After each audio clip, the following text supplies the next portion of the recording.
하이브리드 3.0 교회 2023년 4월 9일 부활주일 예배에 함께하는 모든 분을 축복합니다. 지금도 살아계셔서 모든 시간과 공간을 초월하시며 우리 안에서 역사하시는 주님을 향해 주님께 온전한 예배 드리는 예배자로 설 수 있기를 바랍니다.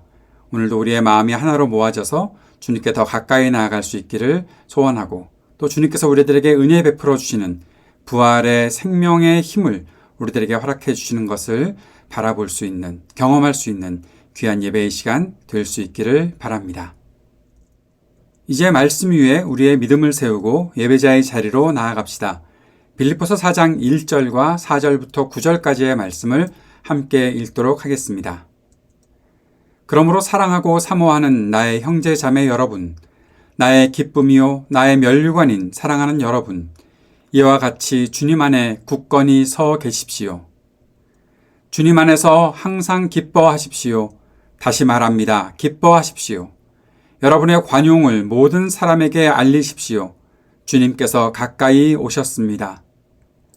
아무것도 염려하지 말고 모든 일을 오직 기도와 간구로 하고 여러분이 바라는 것을 감사하는 마음으로 하나님께 아뢰십시오.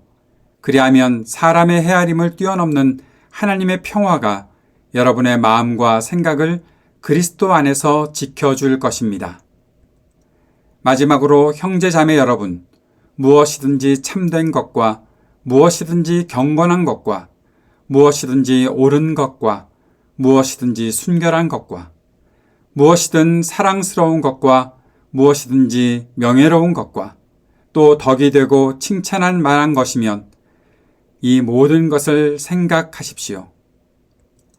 그리고 여러분은 나에게서 배운 것과 받은 것과 듣고 본 것들을 실천하십시오. 그리하면 평화의 하나님께서 여러분과 함께 하실 것입니다. 아멘. 주님께서 가르쳐 주신 기도를 함께 드리겠습니다.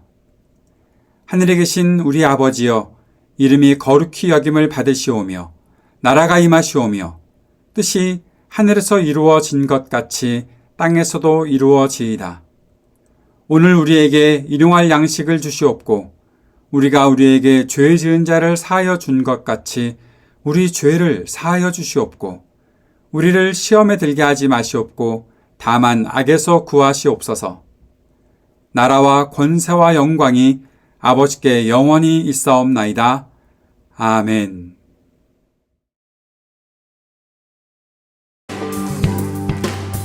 주님이 여러분의 전부가 되십니까? 주님이 여러분의 참 기쁨이 되십니까? 죄와 사망의 권세를 이기시고 벌어진 분 누구십니까? 모든 이름에 뛰어난 이름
주님만을 경배하리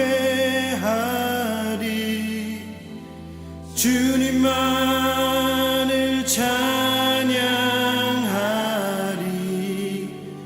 찬양받기 합당하신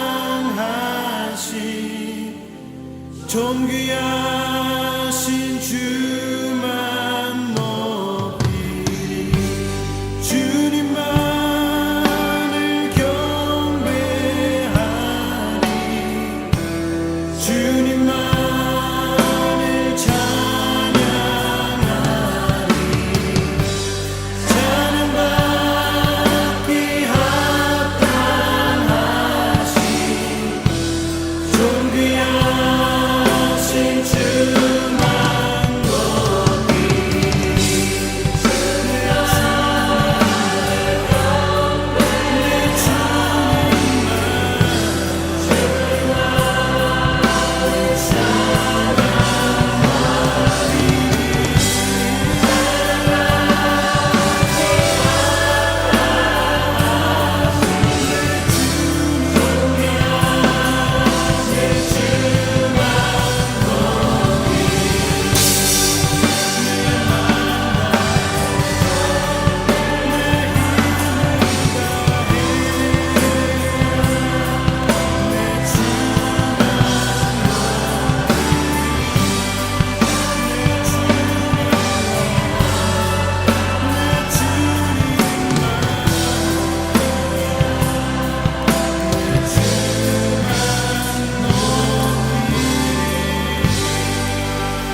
이 땅 위에 오신 하나님의 본체 십자가에 달리사 우리 죄 사하셨네 하나님이 그를 지극히 높여 모든 이름 위에 뛰어난 이름을 주사 우리 예수 이름 앞에 절하고 모든 입이 주를 신해 영광 중에 오실 주를 보리라 다같이 선포해 왕께 만세 존귀와 위엄을 찬양해 왕의 왕께 만세 주 예수 하나님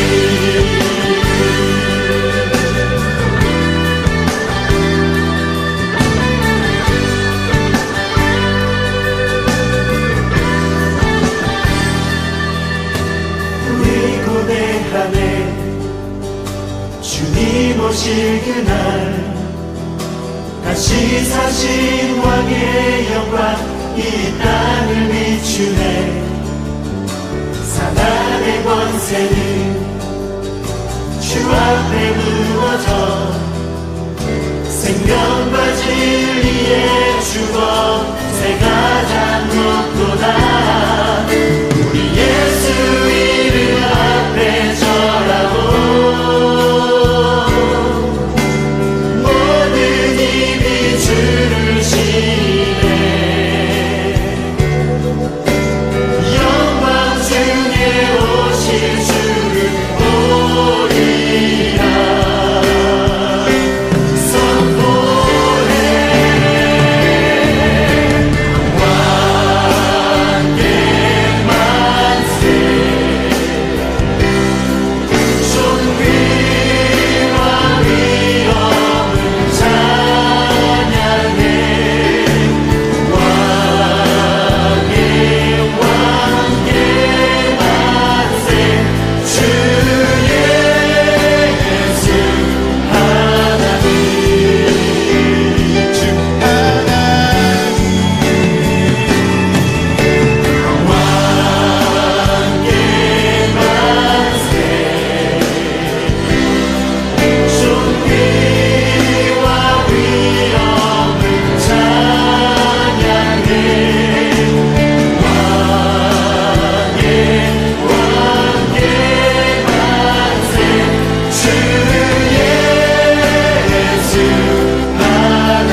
부활의 첫 열매가 되시어서 언제나 우리에게 생명을 허락하시는 주님, 감사와 찬양을 올려드립니다.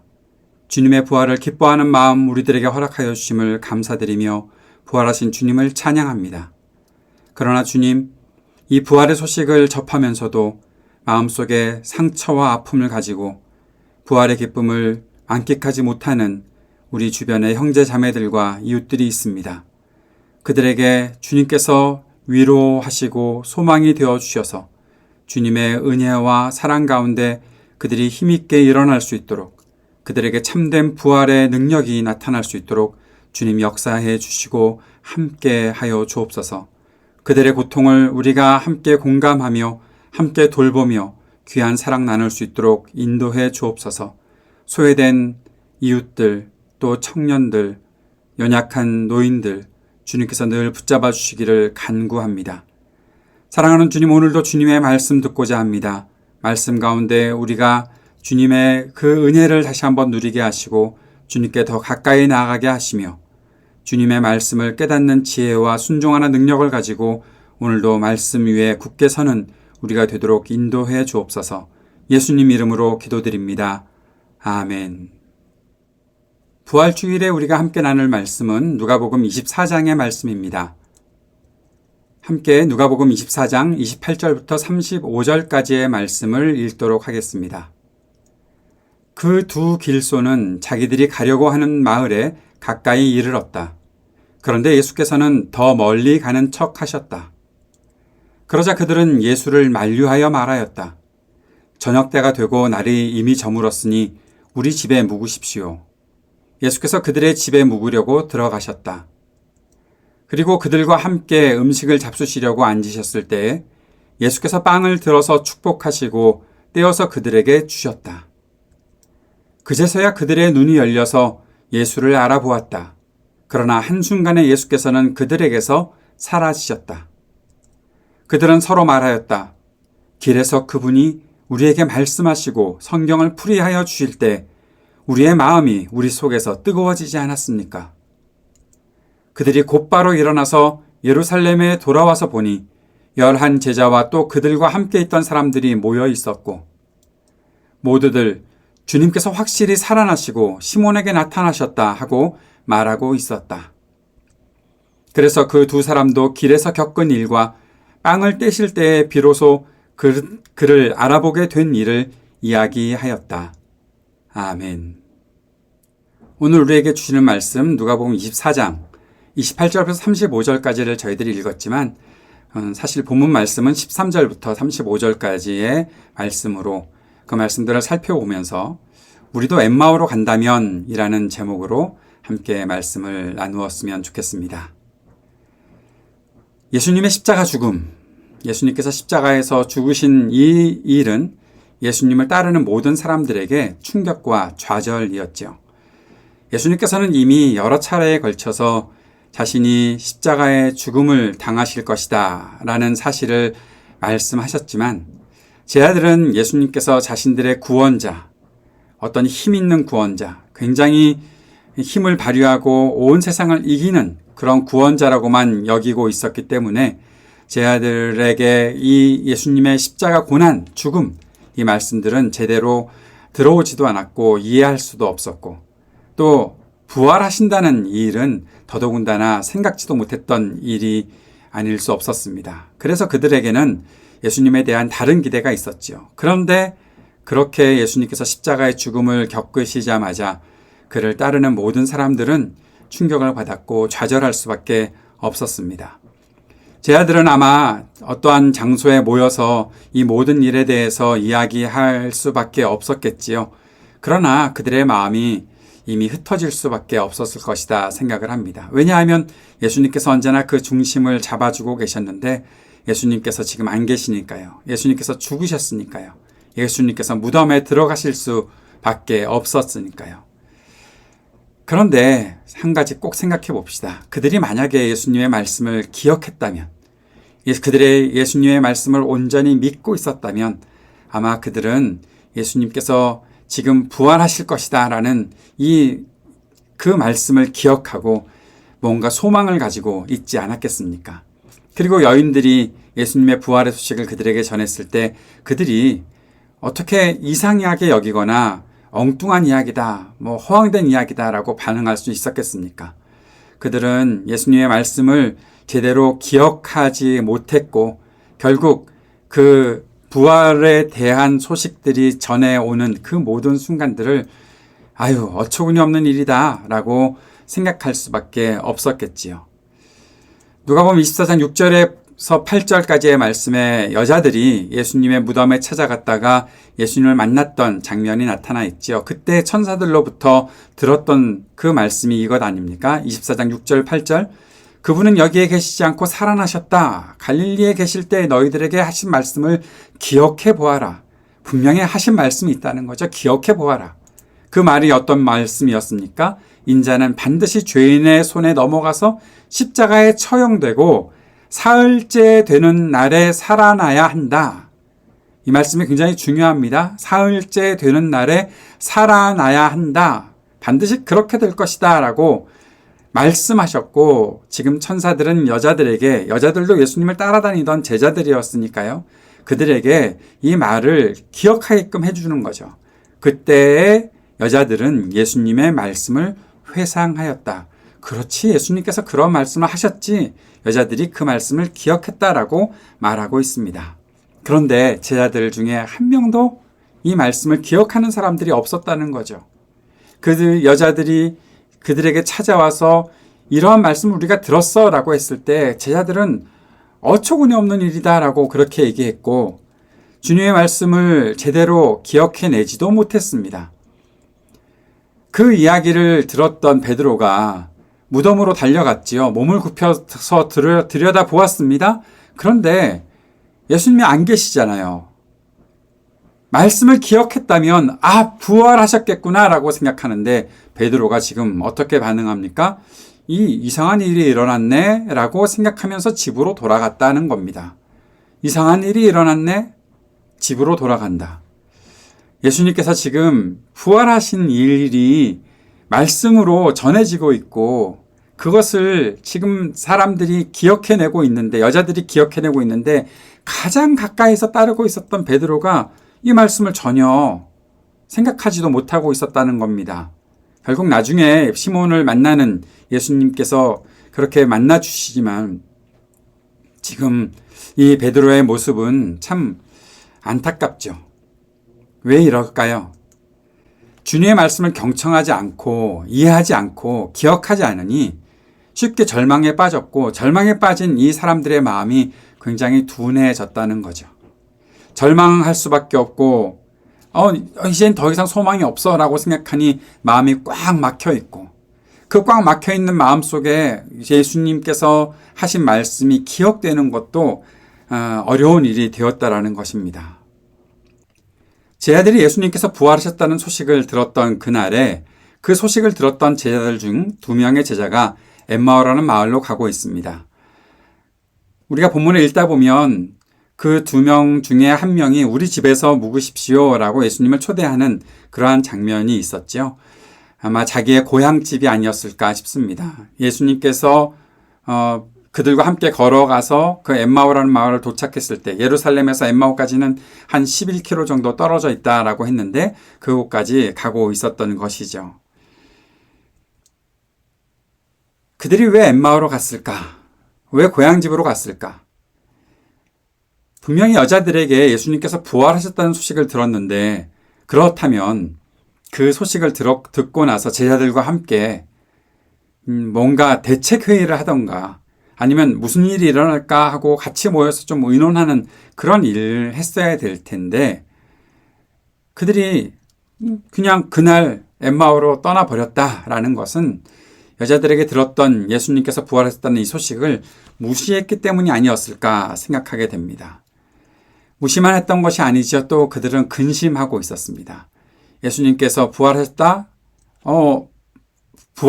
소식 때문에 근심하겠습니까? 예수님의 시신이 없어졌기 때문에 근심할 수밖에 없었겠지요. 그런데 그렇게 근심하면서 그 일에 대해서 토론하면서 가고 있었을 때에 예수님께서 그들에게 가까이에 가셔서 그들과 함께 걸으셨습니다. 당신들 무슨 이야기를 하고 있냐라고 물으셨고, 예수님께서 그들의 이야기를 들으시면서 뭔가 계속해서 뭔가 말씀하고 계시는데, 그들이 예수님을 알아보지 못했다는 것이 너무나 신기한 장면이죠. 함께 이야기 나누는데도 알아볼 수 없었다. 그들은 예수님의 모습도 기억하지 못합니다.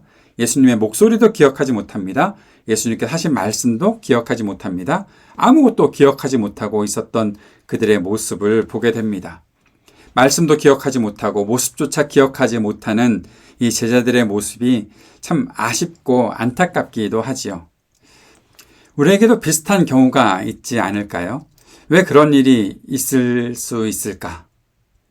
주님의 말씀을 들으면서도 내가 원하는 말씀이 아니라고 소홀히 듣거나, 주님보다 내 자신에게만 집중하고 있거나, 내가 기대하지 않았던 일, 그런 것들이 생기면 우리는 주님을 알아보지 못하고 지나칠 수밖에 없는 거죠.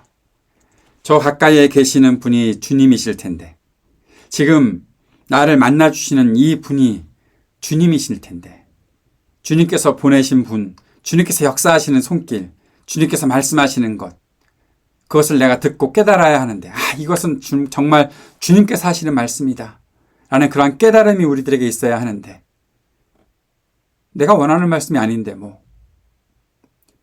내 문제에 대해서 지금 아무것도 해결책이 나타나지 않는데 내가 기대했던 일도 아닌데 그렇게 생각하고 지나쳐버리는 경우들도 있지 않겠습니까? 나는 이런 말씀을 원해요. 그것은 결국 나에게만 집중하고 있는 그러한 모습이죠. 내가 지금 걱정스러운데, 내가 지금 절망에 빠졌는데, 내가 지금 희망을 잃어버렸는데, 주님께서 하시는 말씀, 진짜 주님이 나에게 전하시는 말씀이 있어도 그게 들려오지 않는 이유는 결국 그러한 이유 아니겠습니까? 예수님께서 그들과 동행하시면서 계속해서 말씀하고 계시는데, 그 제자들은 예수님을 옆에 두고 예수님에 대한 이야기를 하고 있는 것이죠. 왜 당신은 그런 일을 모르냐고 하면서 예수님께 대해서 어느 정도는 좀 왜 모르냐고 말하는 그들의 모습은 참 한심해 보이지 않습니까? 그런데 우리도 똑같이 정말 주님의 말씀이 내 앞에 있는데도 불구하고 그 말씀에 대해서는 이해하려는 생각도 받아들이려는 생각도 없이, 지금 내가 아는 하나님은 이러한 분이라고 자기의 뭐라고 표현합니까? 요즘 말로 하면 자신의 생각들을 그냥 막 말해놓고 있는 것. 진짜 하나님 말씀이 내게 지금 뭐라고 말씀하시는지에 대해서는 관심 없이 내가 원하는, 내가 알고 있는 것만 계속 되풀이하고 있는 우리의 모습은 이 제자들의 모습과 비슷하지 않나라는 생각을 해보게 됩니다. 주님께서 그들에게 말씀하시죠. 예수님께서 그들에게 말씀하셨다. 25절 26절에 어리석은 사람들입니다. 예언자들이 말하는 모든 것을 믿는 마음이 그렇게도 무디니 말입니다. 그리스도가 마땅히 이런 고난을 겪고서 자기 영광에 들어가야 하지 않겠습니까? 예수님께서 그들에게 말씀하시는 것입니다. 왜 이렇게 어리석냐? 왜 이렇게 마음이 무디냐?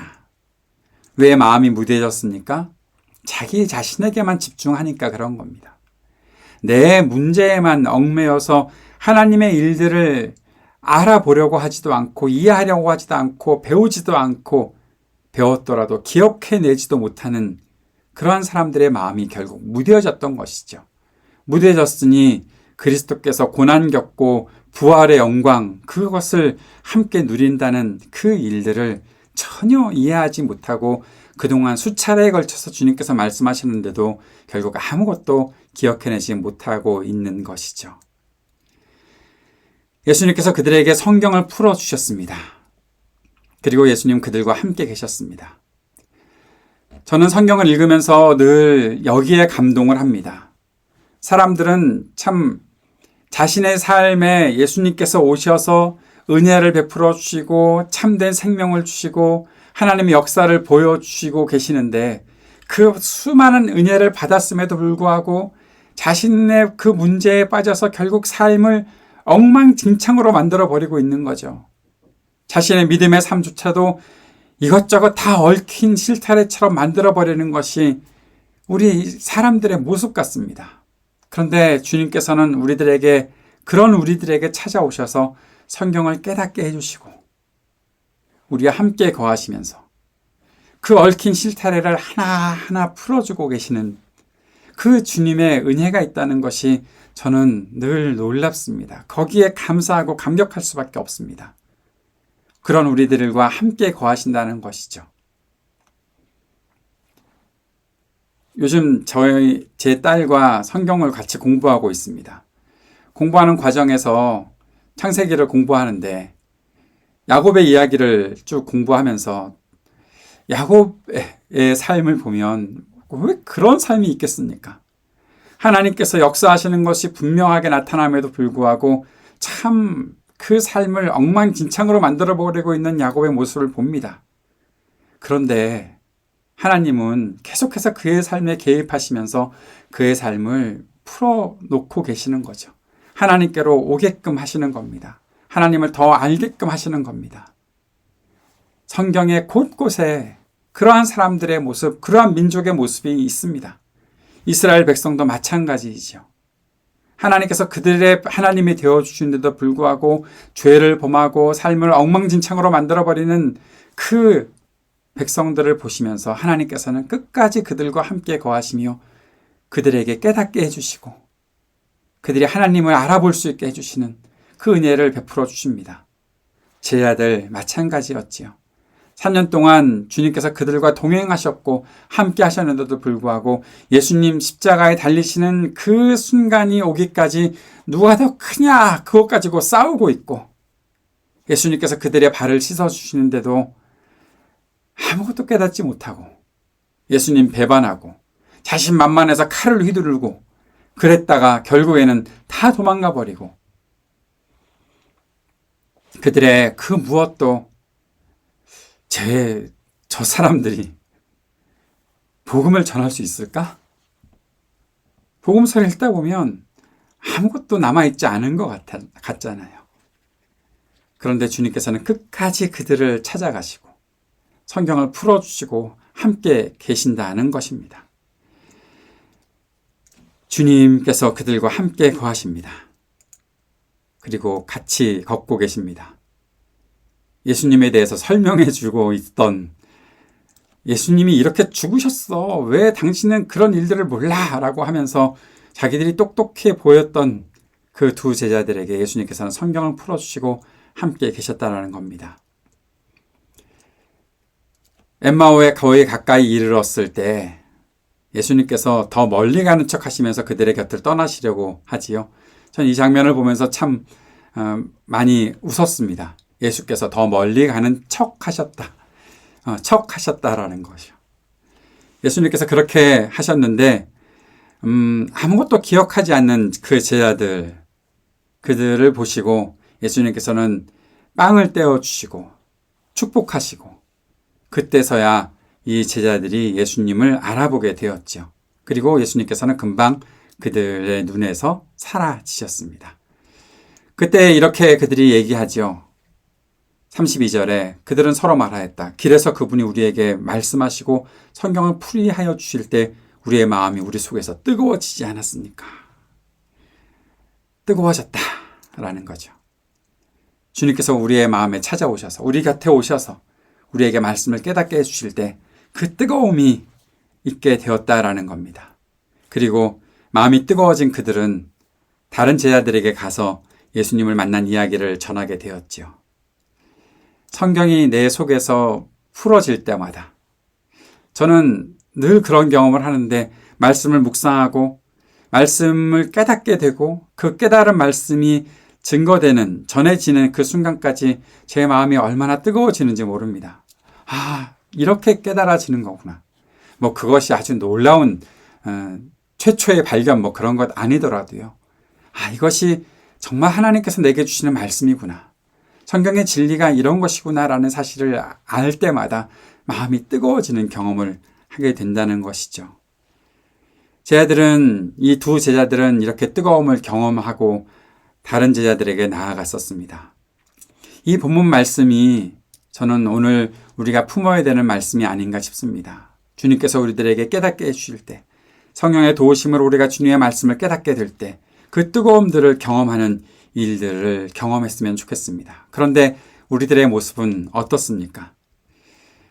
사실 주님의 말씀을 잊고 사는 사람들의 마음은 차가워질 수밖에 없죠. 주님의 말씀이 내 속에 다가오지 않으면 아무리 성경 말씀을 매일매일 읽어도 이 말씀이 뭔가? 이 말씀이 무슨 의미가 있나? 라고 생각하는 사람들, 그 말씀을 잊은 사람들이죠. 그 사람들의 마음은 차가워질 수밖에 없습니다. 그러나 주님께서는 그러한 우리들에게 찾아오셔서 말씀해 주시는 분이죠. 텅 빈 우리의 마음에 다가오셔서 말씀하시는 겁니다. 공허해진 우리의 마음속에 다가오셔서 말씀하시는 분이 바로 우리 주님이십니다. 우리에게 끝없이 말씀하여 주시고 계속해서 우리들을 그 말씀으로 붙잡아 주시는 분이 바로 우리 주님이십니다.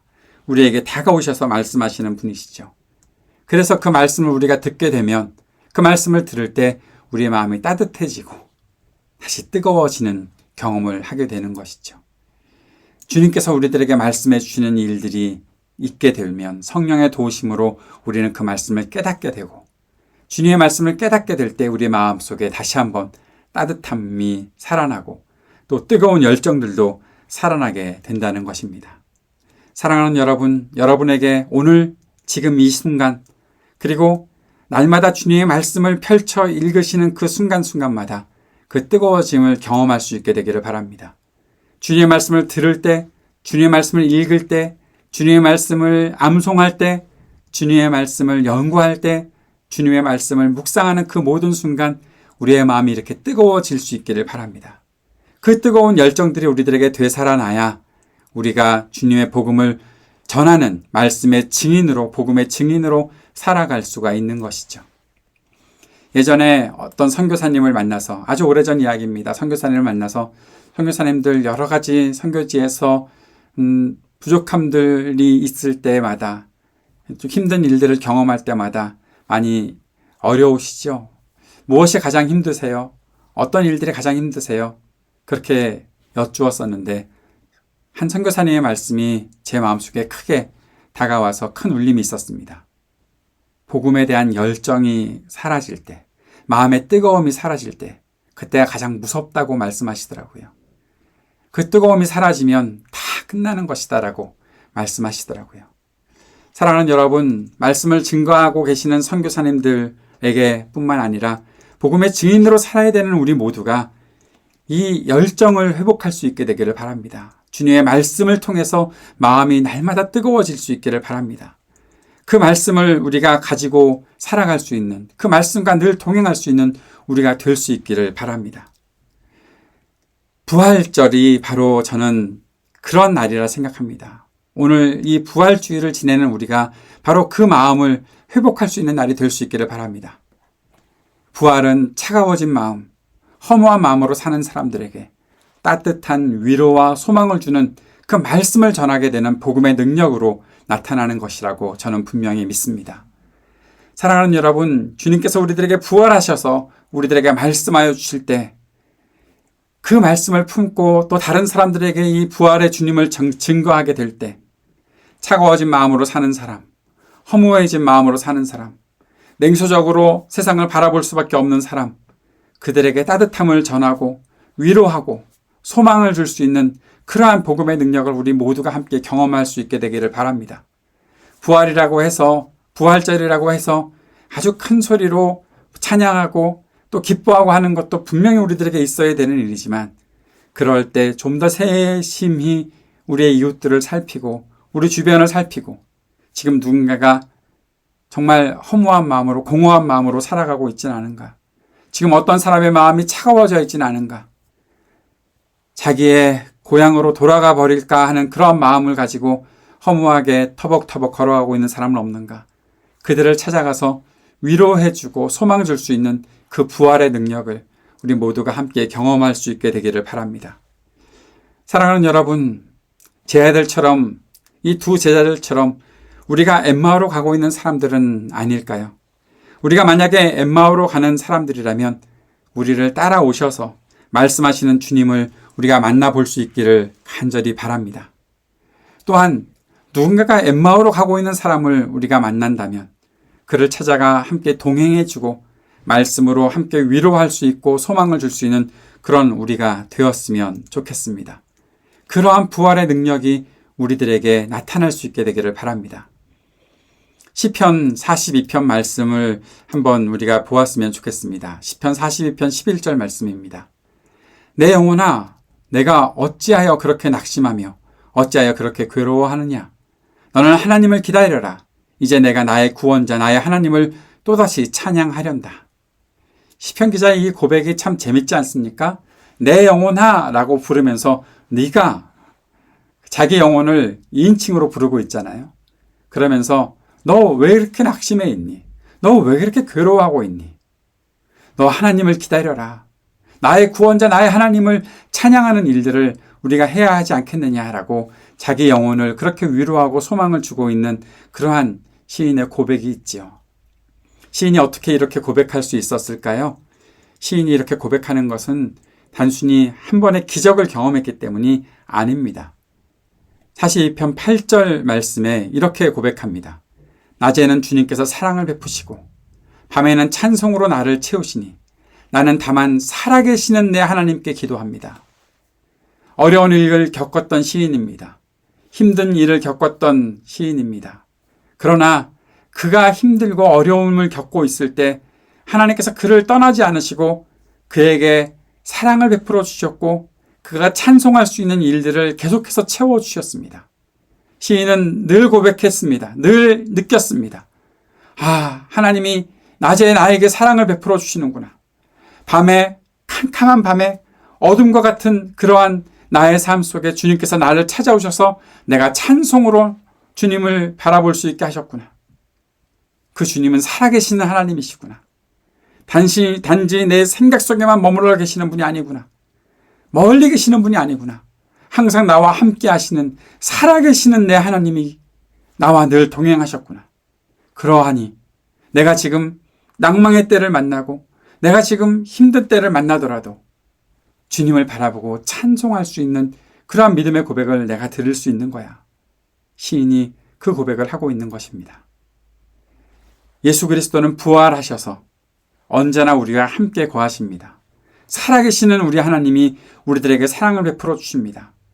내가 찬송할 수 있는 이유를 회복시켜 주시는 분이 바로 우리 주님이십니다. 주님의 말씀을 통해서 다시 한번 마음을 뜨겁게 하고 우리가 엠마오로 혹시 가고 있었다면 나를 찾아오셔서 나에게 말씀하시는 그 주님 만날 수 있기를, 부활하신 주님 만날 수 있기를 바랍니다. 그리고 그 부활의 주님을 이 땅에 온전히 증거하는 저와 여러분의 삶이 될 수 있기를 간절히 바랍니다. 기도하겠습니다. 사랑하는 주님, 오늘 주님께서 말씀하시는 그 말씀을 우리가 듣게 하실 때 살아계신 나의 하나님을, 살아계신 나의 예수님을, 부활하신 나의 예수님을 바라보고 주님을 향한 믿음의 고백으로 다시 한번 뜨거워진 마음으로 주님의 복음을 증거하는 우리가 되게 해 주십시오. 예수님 이름으로 기도드립니다. 아멘.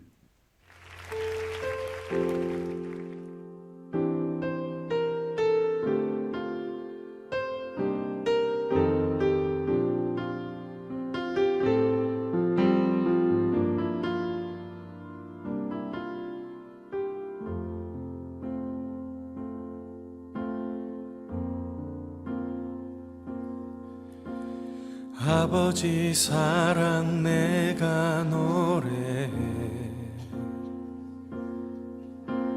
아버지 은혜 내가 노래해 그 사랑 변함없으신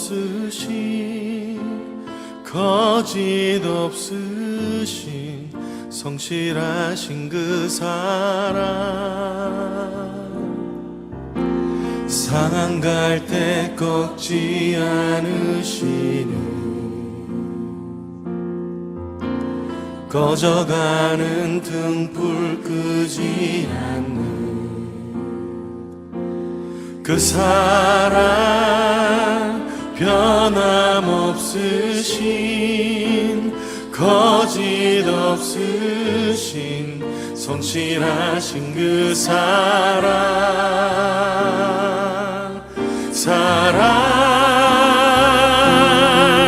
그 사랑 날 위해 죽으신 날 위해 다시 사신 예수 그리스도 다시 오실 그 사랑 죽음도 생명도 천사도 하늘의 어떤 권세도 끊을 수 없는 영원한 그 사랑 예수. 아버지 그 사랑을 다시 한번 찬양하길 원합니다. 아버지 사랑 내가 노래해 아버지 은혜 내가 노래해 그 사랑 변함없으신 거짓 없으신 성실하신 그 사랑 갈 때 꺾지 않으신 꺼져가는 등불 끄지 않은 그 사랑 변함없으신 거짓 없으신 성실하신 그 사랑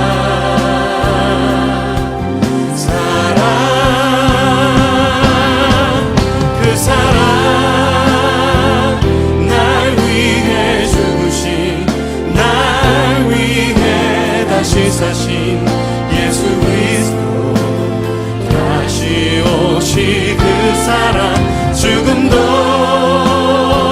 생명도 천사도 하늘의 어떤 권세도 끊을 수 없는 영원한 그 사랑 그 사랑 그 사랑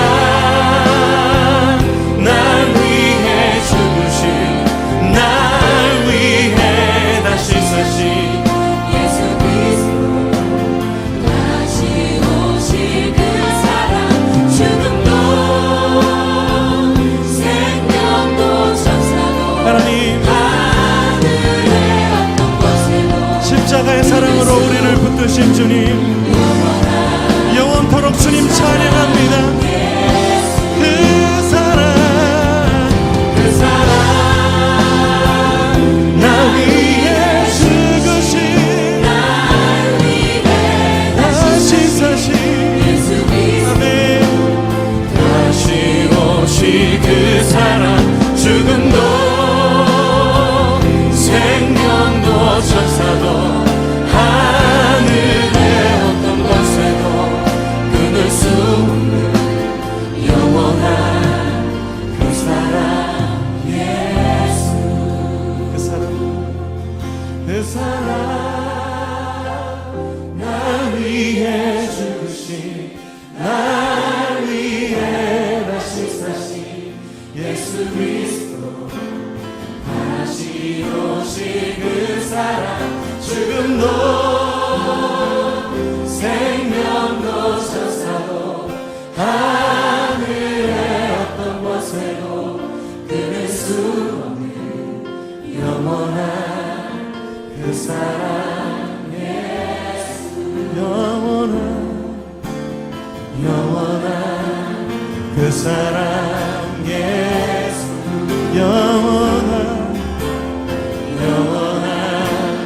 그 사랑 예수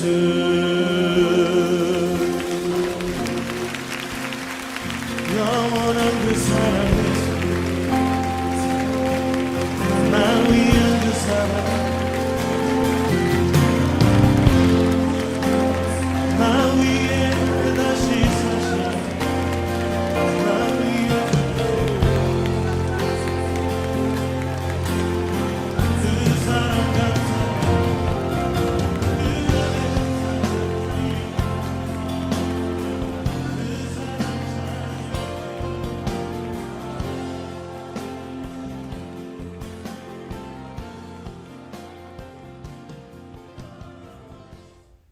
이 시간 그리스도께서 살아계셔서 언제나 우리와 함께 하심을 믿으며 함께 주님 앞에 그 믿음을 가지고 서로를 축복하는 시간 갖도록 하겠습니다. 그리스도 우리 앞에 계셔서 우리를 늘 좁고 바른 길로 이끄소서. 그리스도 우리 곁에 계셔서 우리 손을 붙드시고 용기를 주소서.